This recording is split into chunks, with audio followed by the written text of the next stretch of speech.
तिरुपति मंदिर के प्रसाद में मिलावट मामले को लेकर उत्तराखंड सरकार भी अलर्ट मोड पर आ चुकी है। राज्य के धर्मस्व मंत्री सतपाल महाराज ने प्रसाद की पवित्रता का खास ध्यान रखने के निर्देश दिए हैं, जिसको लेकर धर्मस्व मंत्री सतपाल महाराज ने कहा है कि प्रसाद की सामग्री की सैंपलिंग भी होगी और जिसको लेकर धर्मस्व सचिव को निर्देश दिए गए हैं ताकि मिलावट की वस्तु मंदिर की रसोई तक न पहुंच सके और प्रसाद में मिलावट नहीं की जा सके।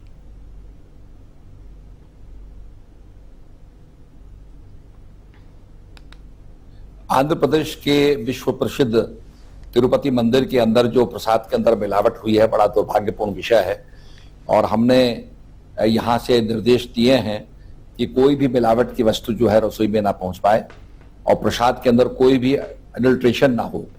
तो इसको रोकथाम के लिए हमने निर्देश दिए हैं और ये हमारी आस्था के साथ खिलवाड़ है, ये नहीं होना चाहिए और प्रसाद जो है पवित्रतम वस्तुओं से बनना चाहिए। इसलिए जिस भी सामग्री से प्रसाद बनता है उसमें कोई मिलावट ना हो, ऐसा हम सुनिश्चित कर रहे हैं। इसकी सैंपलिंग होगी और इसके साथ साथ जो आंध्र प्रदेश में जो जांच हो रही है उस रिपोर्ट की भी हम लोग। आधार कार्ड की कमियों को दूर करने के लिए सरकार ने कई सरकारी संस्थाओं में आधार केंद्र स्थापित किए गए हैं। इन केंद्रों पर आधार कार्ड से संबंधित परेशानियों को दूर करने को लेकर शुल्क निर्धारित भी किया था, लेकिन कुछ आधार कार्ड संचालक सरकार के नियमों की खुलेआम धज्जियां उड़ाते नजर आए। ऐसा ही एक मामला रामनगर में कोसी रोड पर स्थित स्टेट बैंक की शाखा में देखने को मिला, जहां आधार केंद्र में संचालक लोगों से जमकर पैसा लूट रहे हैं। यहां निर्धारित शुल्क से कई गुना ज्यादा शुल्क वसूलने की बात लगातार सामने आ रही थी। लोगों की शिकायतों को गंभीरता से लेते हुए एसडीएम राहुल शाह और तहसीलदार कुलदीप पांडे ने अचानक स्टेट बैंक की शाखा में बने आधार पर छापेमारी की कार्रवाई की। इस संबंध में जानकारी देते हुए एसडीएम राहुल शाह ने बताया कि इस आधार केंद्र पर निर्धारित शुल्क से ज्यादा शुल्क वसूलने की शिकायत लगातार मिल रही थी। निरीक्षण के दौरान स्टेट बैंक की शाखा में बने आधार कार्ड के एक पॉइंट व्यक्ति काम कर रहा था, जिसे तत्काल हटा दिया गया है और आधार केंद्र संचालक को नोटिस देने पर कार्रवाई की जा रही है।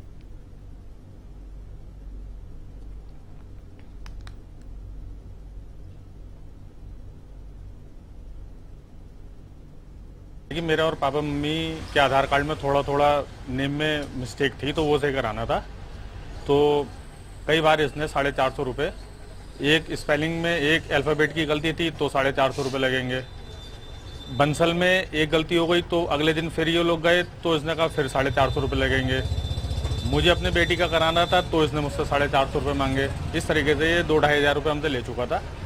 काम कुछ भी नहीं हुआ। मम्मी इससे 2-3 बार पूछने गई तो उसने मम्मी से बड़ी गंदी तरीके से कहा कि आप रोज़ मत आया करो और हमारे ये कोई ड्यूटी नहीं है, आपके मोबाइल में मैसेज आएगा, आप हमें आगे परेशान मत करा करो।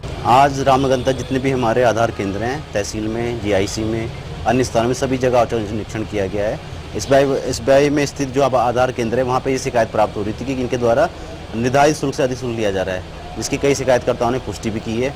ये भी पाया गया कि वहाँ पे एक प्राइवेट व्यक्ति द्वारा भी काम किया जा रहा है। तत्काल उसको हटाने के निर्देश दिए गए, उसको वहाँ से हटाया गया है। इसके अलावा संबंधित आधार कार्ड के आईडी ऑपरेटर का भी नोटिस जारी किया। चीन सीमा को जोड़ने वाले टनकपुर चंपावत एनएच के दसवाल रेंज जोन के आगे मशीनों ने हार मान ली है। कई कोशिशों के बावजूद एनएच को अभी तक नहीं खोला जा सका है। 3 दिन से एनएच पूरी तरीके से बंद पड़ा हुआ है, जिसका असर धारचूला से लेकर बनबसा तक साफ नजर आ रहा है।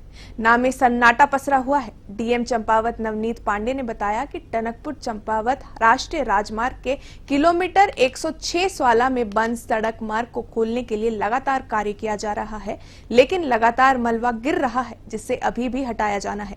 जिसके मद्देनजर सुरक्षा के लिहाज से टनकपुर से चंपावत तक सभी प्रकार के वाहनों के आगमन पर पूर्ण तरीके से रोक लगा दी है। वहीं एनएच के बंद रहने से अब व्यापारियों और जनता का गुस्सा बढ़ता जा रहा है। जगह जगह एनएच खोलने की मांग को लेकर प्रदर्शन किए जा रहे हैं। विपक्ष सरकार को घेरने में लगा हुआ है। चंपावत सहित पिथौरागढ़ जिले में जरूरी वस्तुओं की भारी किल्लत होने लगी है।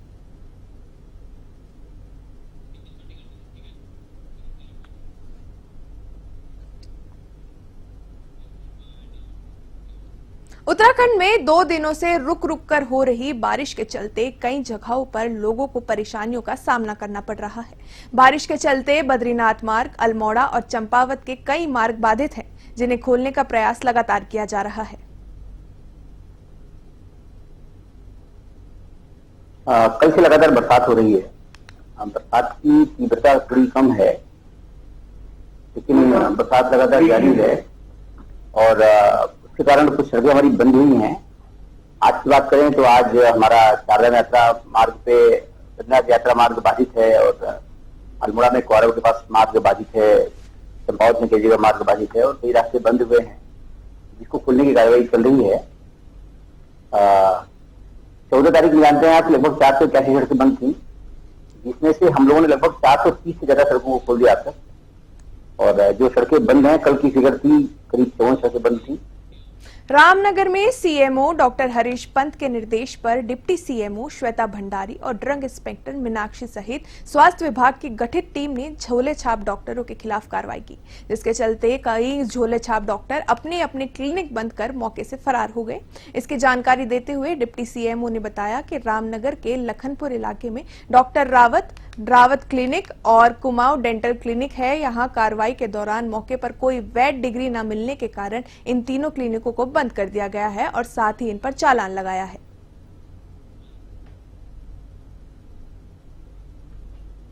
लखनपुर चौकी के पास में डॉक्टर रावत क्लिनिक है, वो हम लोगों ने चालान की कार्यवाही करी और बंद कराया है। उसके अलावा 2 डेंटल क्लिनिक है जिन पर चालान की कार्यवाही होकर बंद कराया गया उसी क्षेत्र में। उसके पश्चात हम यहाँ पे पीरूमदारा में आए हैं, जहाँ यहाँ पर हरिशंकर सरकार बंगाली क्लिनिक है।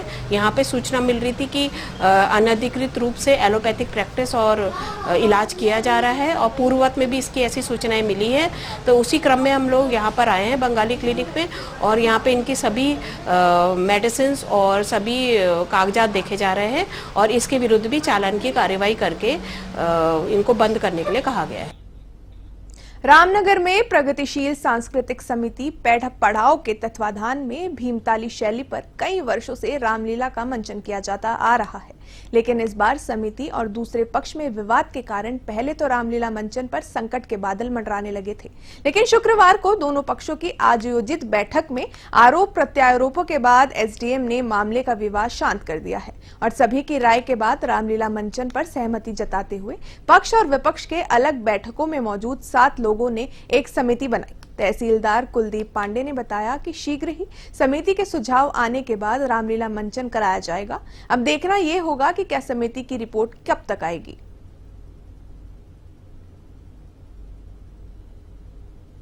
वेद प्राधिकारी एसडीएम साहब के यहाँ इनका केस लंबित है।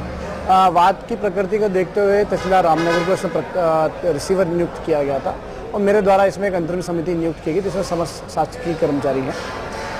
चूँकि जो प्रथम बैठक हुई थी अंतरिम समिति की, उनके द्वारा ये निर्णय लिया गया था कि केवल निःशुल्क क्रियाकलापों को कराया जाए, ऐसे क्रियाकलाप जो जिसमें धन व्यय होना वो ना कराया जाए। अग्रिम बैठक तक ये निर्णय लिया गया था।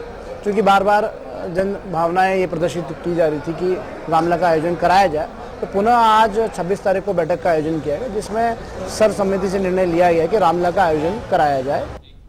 उधम सिंह नगर के वरिष्ठ पुलिस अधीक्षक मणिकांत मिश्रा के निर्देश पर संदिग्ध व्यक्तियों, चोरी, लूटपाट और स्नैचिंग करने वालों के विरुद्ध चलाए जा रहे अभियान के अंतर्गत पुलिस अधीक्षक नगर रुद्रपुर के नेतृत्व में गठित पुलिस टीम ने शिमला पिस्तौल डीएवी कट के पास चेकिंग के दौरान 4 लोगों को बिना नंबर की 2 मोटरसाइकिलों के साथ पकड़ा, जिसमें पूछताछ में दोनों मोटरसाइकिल चोरी की होने की बात बताई गई है और अन्य 12 मोटरसाइकिल रुद्रपुर के विभिन्न जगहों से चोरी करने का मामला सामने आया, जिन्हें निशानदेही पर गंगापुर रोड से बरामद किया गया। पिछले कई दिनों से जनपद में वाहन चोरी की घटनाएं बढ़ रही थीं। उसको ध्यान में रखते हुए एक स्पेशल टीम वाहन चोरों को गिरफ्तार करने के लिए बनाई गई थी। कल 4 लड़के इसमें पकड़े गए और उनके द्वारा पूछताछ से कुल 14 वाहन बरामद हुए, जो कि विभिन्न थानों से चोरी किए गए थे। आज उन लड़कों को न्यायालय के हरिद्वार के सिडकुल थाना क्षेत्र में पुलिस और बदमाशों के बीच हुई मुठभेड़ में 2 बदमाश घायल हो गए हैं, जबकि एक बदमाश मौके से फरार हो गया। आपको बता दें कि सिडकुल स्थित AKUMS कंपनी के बाहर आपसी कहासुनी के दौरान 2 बदमाशों ने फायरिंग की, जिसमें 5 लोग घायल हो गए थे। पुलिस ने बदमाशों को पकड़ने के लिए सर्च ऑपरेशन शुरू किया, जिसमें पुलिस और बदमाशों के बीच झड़प हो गई। ASP जितेंद्र मेहरा ने बताया कि घटना के बाद पुलिस लगातार संदिग्ध व्यक्तियों पर नजर रखी हुई थी। चेकिंग के दौरान 3 संदिग्ध व्यक्ति भागने लगे, जिसके बाद पुलिस ने उनका पीछा करते हुए उन्हें घेर लिया। इस दौरान बदमाशों ने पुलिस पर फायरिंग कर दी।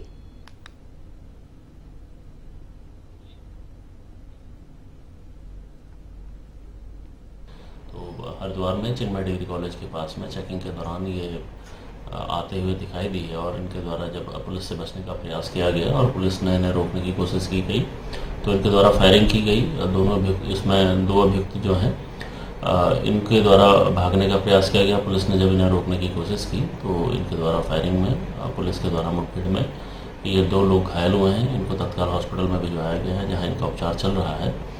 और जो कल का जो घटनाक्रम था उसमें आज 2 लोगों की अरेस्टिंग अभी की गई है। इसमें और भी अन्य जो अभियुक्त हैं उनकी भी अरेस्टिंग इसमें कर दी जाएगी।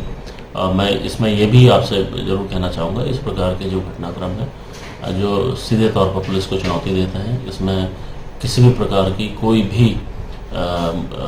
भी इसमें लापरवाही नहीं बर्दाश्त की जाएगी। और मैंने समस्त अपने क्षेत्राधिकारी और समस्त थाना इंचार्जों को बताया है, इसमें सख्त से सख्त कार्रवाई पुलिस के द्वारा की जाएगी। देहरादून के पलटन बाजार में सुरक्षा को लेकर प्रशासन और अधिक संवेदनशील नजर आया। देहरादून के डीएम सविन बंसल ने सुरक्षा व्यवस्था और अधिक मजबूत करने के लिए हाईटेक कैमरे लगाने के निर्देश दिए, जिसके लिए 25 लाख का बजट निर्धारित किया गया।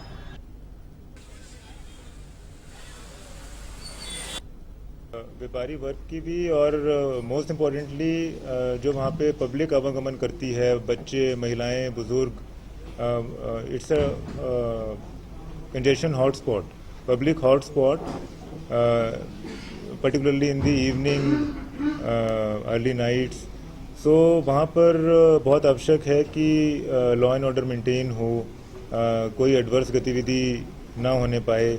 उसके लिए ज़रूरी है कि हमारी वहाँ पे सर्विलेंस बनी रहे। पर पुलिस डिप्लॉयमेंट के साथ साथ जो हमारा टेक्नोलॉजी है उसको भी यूज़ करना बहुत आवश्यक है, क्योंकि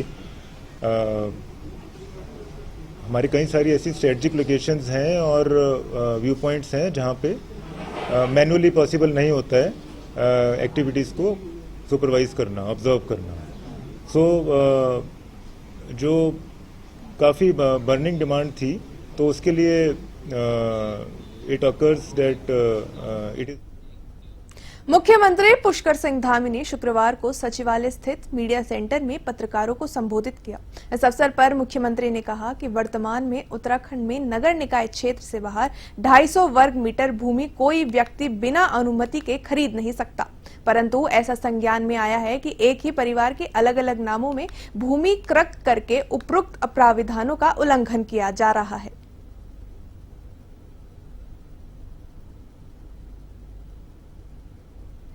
उत्तराखंड के अंदर एक कानून हमारे यहाँ पर प्रचलित है, उसमें जो नगर निकाय क्षेत्र से बाहर है, जिसमें 250 वर्ग मीटर भूमि कोई भी बिना अनुमति के खरीद सकता है। एक ऐसा हमारे यहाँ पहले से इस प्रकार का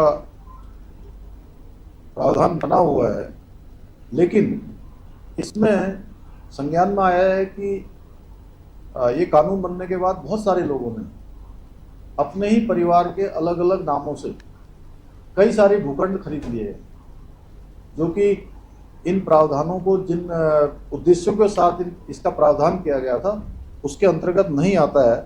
और हम ऐसी सभी जमीनें जो इस प्रकार से खरीदी गई हैं उनका हम विवरण तैयार करा रहे हैं और ऐसे लोगों के विरुद्ध सख्त कार्रवाई की जाएगी।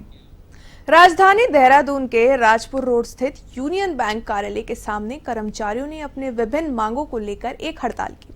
राजधानी देहरादून के विभिन्न शाखाओं के यूनियन बैंक के कर्मचारी क्षेत्रीय कार्यालय देहरादून पहुंचे और वहां जमकर नारेबाजी की।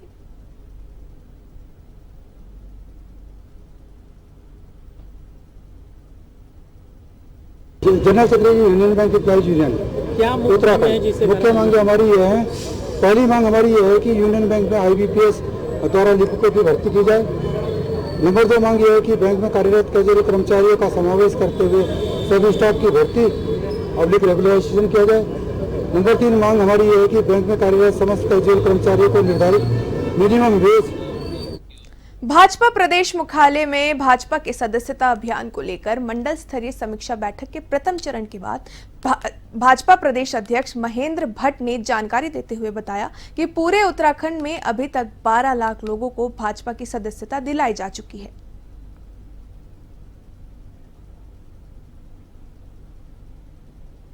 बूथ हमारे बन गए हैं।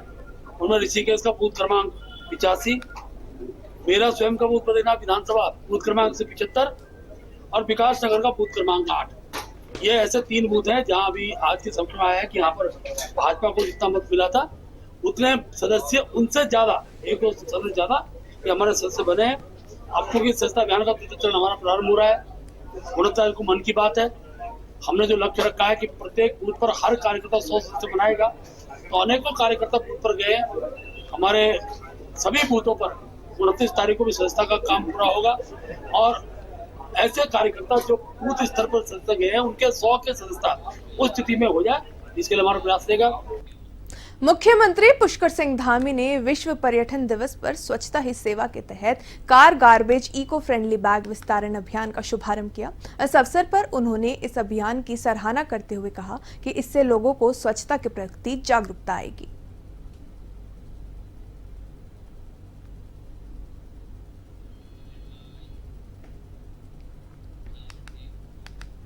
हेमवती नंदन गढ़वाल केंद्रीय विश्वविद्यालय के बीजीआर परिसर पौड़ी में प्रत्याशी अपना दमखम दिखाने के लिए शक्ति प्रदर्शन का सहारा भी ले रहे हैं।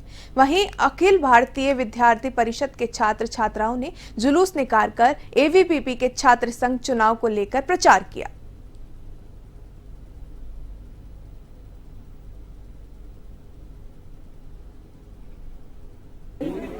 हमारा जो हमने वादा लेके आए वादा देकर छात्रों को वादा दिया पूरा करेंगे। जिस तरह में कहेंगे पानी की सुविधा भी नहीं है, हर डिपार्टमेंट में कहेंगे कोई पानी की सुविधा नहीं है। और छात्रों के अंदर मतलब यहाँ पर बहुत हेल्प करती है, कक्षा छात्रों के लिए कोई बचाव के लिए कोई नहीं है। और छात्रावास में बाकी सेंट्रल यूनिवर्सिटी लेके जाए तो बहुत सारी कमियां हैं, और यहाँ हमें वो सुविधा नहीं मिल रही है। सेंट्रल यूनिवर्सिटी होने के साथ हमें वो सारी सुविधा मिलनी चाहिए। बाहर के राज्य यहाँ पर 15 से ज़्यादा कई राज्य स्टूडेंट यहाँ पर पढ़ते हैं, पर उनको वो सुविधा पूर्ण रूप से नहीं मिल रही है। तो मैं उस सुविधा को पूर्ण करूँगा। पानी से लेकर बस और मेडिकल सुविधा नहीं है तो मेडिकल सुविधा भी मैं उपलब्ध करवाऊँगा। कि उन्होंने मुझे इस लायक समझा और अध्यक्ष पद की मुझे दावेदारी करने के लिए यहाँ पे उपस्थित किया। और मैं यहाँ पे छात्राओं के लिए काम करना चाहती हूँ। और जैसा कि हम सबको विदित है कि 2000 में एक दीदी आई थी हमारे यहाँ पे संतोष, तो संतोष दीदी है उनका नाम, वो अध्यक्ष पद पे रही हैं। और उसके बाद 2024 में अब कोई लड़की अध्यक्ष पद की दावेदारी यहाँ पे अखिल भारतीय विद्यार्थी परिषद से करी है। और मैं यहाँ पे छात्राओं के हित के लिए कार्य करना चाह रही हूँ।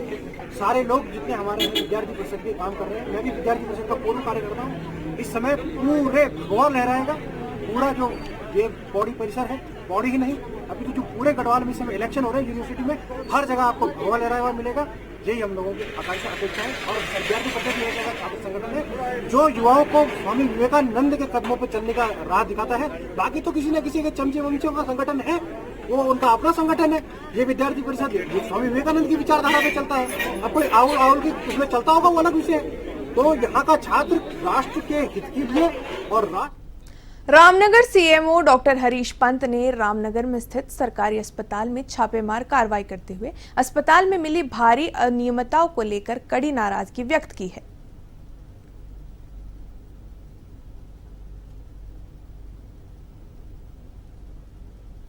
अभी जैसा कि हमने आज निरीक्षण करा तो उसमें कई खामियां और अनियमितताएं पाई गई। पीपी मोड वालों से बता दिया गया है कि इस तरह की अनियमितता जब तक कि यहाँ पे हैं तब तक नहीं की जाए। मरीजों को इसमें दवाई उपलब्ध है, मरीजों को हर समय सहायता की जाए। जैसा कि 13 सितंबर से ऑपरेशन नहीं हुए थे तो हमने ये भी कहा है कि सीजर और जो ऑपरेशन होते हैं महिलाओं के, प्रसूत लोगों के, उनके ऑपरेशन भी किए जाएं। और जहाँ तक आगे बढ़ने की है, अभी कोई ऐसा ऊपर से नहीं आया है। अभी तो 7 अक्टूबर लास्ट वो है, अगर ऊपर से कुछ आएगा तो उसके बाद देखा जाएगा, नहीं तो ट्रांसफ़र की कार्रवाई पीपी मोड से गवर्नमेंट के लिए प्रक्रिया जारी है। सर लगातार देखा गया निरीक्षण में कई मरीजों ने शिकायत की कि जांचें बाहर से करा रहे हैं, दवाई बाहर से ला रहे हैं। जो मरीजों ने शिकायत करी है वो थोड़ी सी अनियमितता देखने में आई है, लेकिन जो पीपी मोड के संचालक हैं प्रतीक जी, उनसे बात हुई है। आने वाले समय में उनके द्वारा आश्वासन दिया गया कि कोई किसी तरह की अनियमितता नहीं बरती जाएगी और सारे मरीजों को। राजधानी देहरादून में क्लाइमेट चेंज विषय पर कार्यशाला का आयोजन किया गया। कार्यशाला में विशेषज्ञों ने अपने विचार रखते हुए कहा कि उत्तराखंड में इस साल भी मानसून में बारिश कहीं कम कहीं ज्यादा रही। हालांकि हर मौसमी घटना को बादल फटने जैसी प्राकृतिक आपदा नहीं कहा जा सकता। लेकिन इस तरह की चरम मौसमी परिस्थितियां क्लाइमेट चेंज की ओर स्पष्ट इशारा कर रही है। उत्तराखंड में इस साल अभी तक सामान्य बारिश से 1137 मिलीमीटर 8% अधिक बारिश हुई है। बीते कुछ वर्षों में भूस्खलन की घटनाओं में भी बढ़ोतरी आई है। कार्यशाला में प्रदेश के जिलों में हुई बारिश के आंकड़े भी प्रस्तुत किए गए।